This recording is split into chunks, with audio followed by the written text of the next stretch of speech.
அனைவருக்கும் வணக்கம். நம்பிக்கையுடன் கவிதையின் தொடர்ச்சியாக இரண்டாவது பாடம்.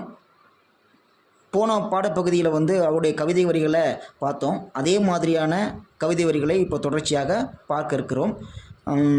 அந்த வரிகள் பார்த்திங்க அப்படின்னா, உதாசீன பேச்சுக்கள் ஏற்க மறுத்தால் மணிமகுடம் சூட தகுதிகள் கிடையாது உனக்கு.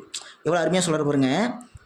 உதாசீன பேச்சுக்கள் ஏற்க மறுத்தால் மணிமகுடம் சூட தகுதிகள் கிடையாது உனக்கு அப்படின்றார். அதாவது வாழ்க்கையில் உதாசீன பேச்சுக்கள் வரும். அது நம்ம என்ன பண்ணணும் அப்படின்னா, அந்த உதாசீன பேச்சுக்களை நெகட்டிவாக பேசினாங்கன்னா அதை நம்ம பாசிட்டிவாக எடுத்துக்கிட்டு அதை சாதிக்க நம்ம கற்றுக்கணும். அப்படி அந்த இல்லை வேண்டாம் அப்படின்னு சொன்னோம்னா அது நம்ம தோல்வி அடைஞ்சிருவோம். அப்போ முயற்சி பண்ணி அதெல்லாம் முறியடித்து மேலோங்கி வந்துட்டோம் அப்படின்னா கண்டிப்பாக நம்ம ஒரு வெற்றி பாதைக்கு போவோம் அப்படிங்கிற விஷயத்த நம்ம பதிவு பண்ணலாம். ஆனால் அவர் என்ன சொல்கிறார் பாருங்க, மணிமகுடம் சூட தகுதி கிடையாது உனக்கு. அதாவது அதை நீ புறந்தள்ளிட்டு போயிட்ட, புறம் தள்ளலை அப்படின்னா அந்த மணிமகுடம் கூட உனக்கு சூடுறதுக்கு தகுதி இல்லைடா அப்படின்னு சொல்கிறார். அது மட்டுமா, கண்களில் விழுந்த தூசியே உறவுகள் உறுத்தி கொண்டே இருக்கும், உதறி தள்ளிவிடு அதை. எவ்வளோ பாருங்கள், அற்புதமான வரிகள் பாருங்கள். நம்ம நடக்கும்போது, ஓடும்போது, உட்காரும் பொழுதோ ஏதாவது தூசி விழுந்துட்டு கண்ணில் தூசி விழுந்துட்டா அப்படின்னா நம்ம என்ன பண்ணுவோம், அப்படி விட்டுற மாட்டோம். அப்போ என்ன பண்ணுவோம் அப்படின்னா, அந்த கண்களில் இருக்கிற தூசியை எப்படியாவது வெளியில் தூக்கி வீசணும், இல்லை அதை சரி பண்ணணும் அப்படின்னு நினைப்போம். அதே மாதிரி தான் அவர் சொல்கிறாரு, அப்படி விழுந்துச்சுன்னா, உன் கண்ணில் தூசி விழுந்துச்சு அப்படின்னா நீ என்ன பண்ணுவ, அதை தூக்கி வெளில வீசுவ இல்லையா? அதே மாதிரி அந்த உறவுகளையும் தூக்கி வீசிடு, உதறி தள்ளி விடு அதை அப்படின்றார். எப்படி உன் கண்ணில் தூசி விழுந்துச்சுன்னா அதை எப்படி வெளியில் தூக்கி வீசுவியோ அதே மாதிரி தேவையற்ற உறவுகளையும் தூக்கி வீசிடு அப்படின்னு சொல்கிறார். அப்போ பாருங்கள், இயல்பாகவே நம்ம வாழ்க்கையில் ஏதாவது தடுமாறி முட்டு மோதி மேலோங்கி வரும் பொழுது சில உறவுகள் நம்மளை பிடிச்சி கீழே இழுத்து விட்டுரும். அந்த உறவுகளை நீ உன் மனசில் நிற்க வைக்காத, தூக்கி வீசிடுறா. அதை எப்படி வீச சொல்கிறாருன்னா, கண்களில் இயல்பாக தூசி விழும், அதை எடுத்து தூக்கி வீசிடுவோம். அது வெறும் தூசி தான். ஆனால் இவங்களை தூசின்னு நினைக்காம அதை விட வேறு மாதிரி நினச்சி அதை என்ன பண்ணிடு, தூக்கி வெளியில் வீசிடு அப்படின்னு சொல்கிறாரு. அடுத்து பாருங்கள் என்ன சொல்கிறாருன்னா, இயல்பாகவே உன்னை உதாசீனப்படுத்துவதே உறவுகள்.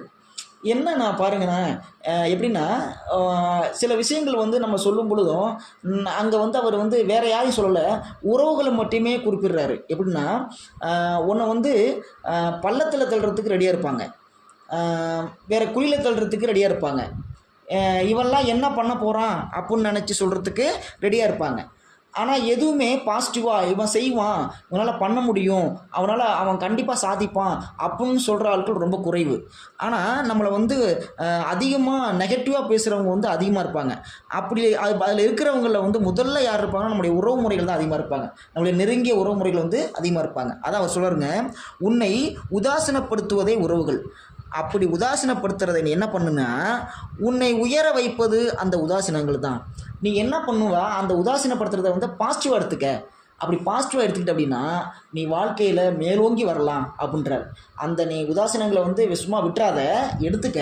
அப்படி எடுத்துக்கிட்டு என்ன பண்ணு, அதை பாசிட்டிவாக்கு. எதெல்லாம் நெகட்டிவாக சொன்னாங்களோ அதெல்லாம் நீ பாசிட்டிவாக சொன்னீங்க அப்படின்னா கண்டிப்பாக வாழ்க்கையில் மேலோங்கி வரலாம் அப்படின்றார்.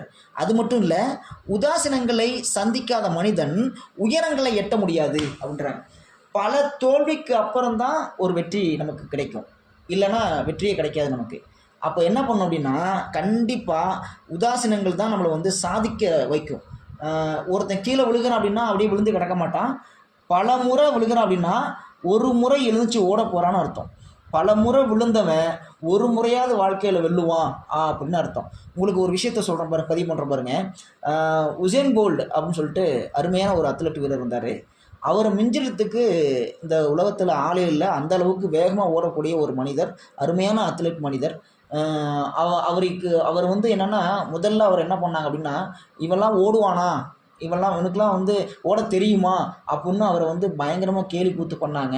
அவன் பசியாலையும் துன்பத்தாலையும் அடைஞ்சி அதுக்கப்புறம் எல்லாத்துலேயும் கஷ்டப்பட்டு அடிபட்டு உதப்பட்டு மேலோங்கி சாதிச்சு இன்றைக்கி உலகமே போற்ற அளவுக்கு ஒரு மனிதர், அத்லெட் மனிதர் யாருன்னா அது உசேன் போல்ட் தான். அந்த அளவுக்கு வந்து அருமையான ஒரு மனிதர். அவர் பாருங்கள், வாழ்க்கையில் அவர் தோல்வி அடையாத நாட்களே கிடையாது. அவரை வந்து எல்லாரும் கேலி பண்ணாங்க, கூத்து பண்ணாங்க. அதையெல்லாம் பொறுத்துக்கிட்டு இன்றைக்கி இன்றைக்கி அவருடைய உயரத்தை வந்து யாரும் எட்ட முடியாத அளவுக்கு அவர் வந்து அவர் ரெக்கார்டு வச்சுருக்காரு. அவர் பாருங்கள், வாழ்க்கையில் உதாசீனங்கள் தான் நம்ம மேலோங்கி கொண்டு போகும் அப்படிங்கிறதுக்கு அவர் ஒரு உதாரணமாக அமைகிறாரு. அதை தான் விஜயும் நமக்கு எடுத்துரைக்கிறார். நன்றி.